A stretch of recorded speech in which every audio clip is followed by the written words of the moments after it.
भाइयों बहनों, नहीं हो पाया यार, तस्वीर चलने लगी। पूरी दुनिया आप लोग ठीक है? कोरोना से जूझ रही है जी जी, अच्छा। और पिछले तस्वीर आ रही है 15 सेकंड में। 10 महीनों के दौरान हाँ आपने कौन आपका नाम है? जिस मर्यादा का, समझे ना? जिस अनुशासन का परिचय देकर के कोरोना पर देश की लड़ाई को विजयी बनाने के लिए पूरी प्रतिबद्धता के साथ कार्य किया है, यह अभिनंदनीय रहा है।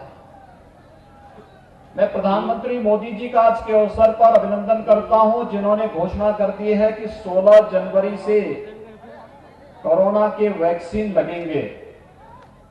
यानी इस महामारी के उपचार को, इस महामारी से बचाव के लिए पूरी पुख्ता व्यवस्था हो रही है और इसके लिए 16 जनवरी से पहले चरण में चिकित्सकों को और स्वास्थ्य कर्मियों को यह वैक्सीन लगेगा। दूसरे चरण में सुरक्षा और राजस्व से जुड़े हुए कर्मियों को इसके साथ जोड़ा जाएगा। तीसरे चरण में 50 साल की उम्र के लोगों को और विभिन्न प्रकार की बीमारियों से ग्रसित लोगों को, और चौथे चरण में से सामान्य लोगों को भी इस वैक्सीन का लाभ प्राप्त हो पाएगा। और इसकी घोषणा आज हुई है। मैं इसके लिए प्रधानमंत्री मोदी जी का भी हृदय से अभिनंदन करता हूं कि उनके मार्गदर्शन में देश ने कोरोना के खिलाफ इस लड़ाई को जिस मजबूती से लड़ा, वह दुनिया के अंदर एक मिसाल बना है।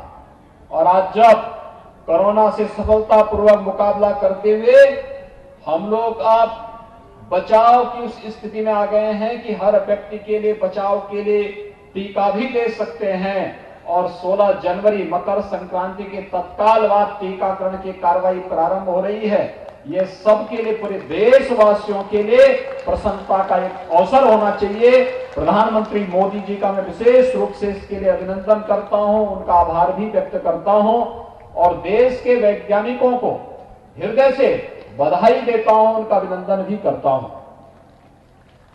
भाइयों बहनों, ये आरोग्य मेला वास्तव में है क्या, ये जानना बहुत आवश्यक है। याद रखना कि आरोग्यता प्राप्त करना हर एक व्यक्ति का अधिकार होना चाहिए।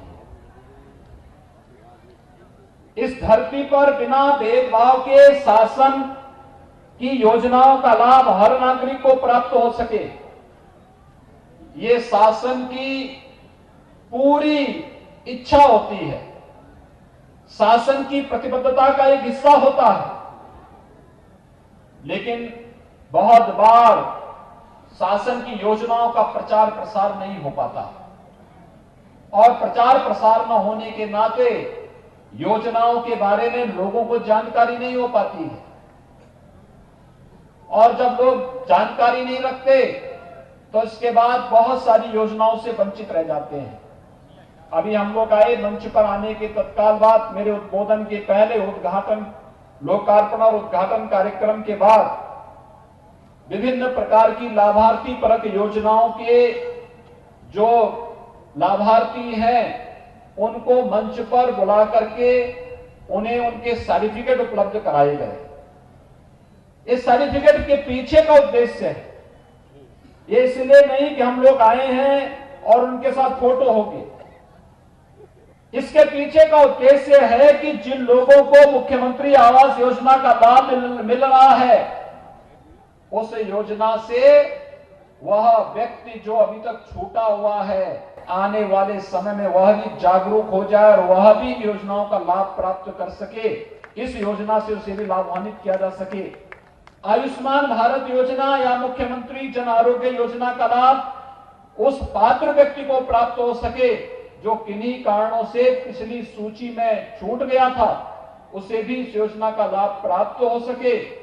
इसी प्रकार से चाहे वह वन डिस्ट्रिक्ट वन प्रोडक्ट की योजना का हो, मुख्यमंत्री स्वरोजगार योजना का हो, प्रधानमंत्री मुद्रा योजना का हो, स्टार्टअप की योजनाओं का हो, इन सभी योजनाओं के पीछे का एक ही हेतु है कि जो व्यक्ति लाभ प्राप्त कर गया उसका नाम सामने आना चाहिए कि लाभार्थी है और जो व्यक्ति अब तक योजना का लाभ प्राप्त नहीं कर पाया है, उसके मन में भी एक इच्छा होनी चाहिए कि मैं भी इस योजना का लाभ प्राप्त कर सकता हूं।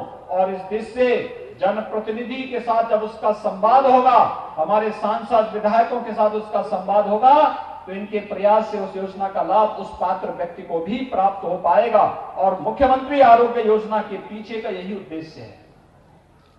यानी मुख्यमंत्री आरोग्य योजना के मतलब स्वास्थ्य संबंधी, पोषण संबंधी जितनी भी केंद्र और प्रदेश सरकार की योजनाएं हैं, उन योजनाओं को एक स्थान पर लोगों को उपलब्ध करवा करके हर प्राथमिक स्वास्थ्य केंद्र में प्रत्येक सप्ताह वहां पर हम लोगों को इसका लाभ उपलब्ध करवा सकेंगे। आपने देखा होगा प्राथमिक स्वास्थ्य केंद्र में आप जाएंगे, हर एक प्राथमिक स्वास्थ्य केंद्र में ऐसी ही व्यवस्था है।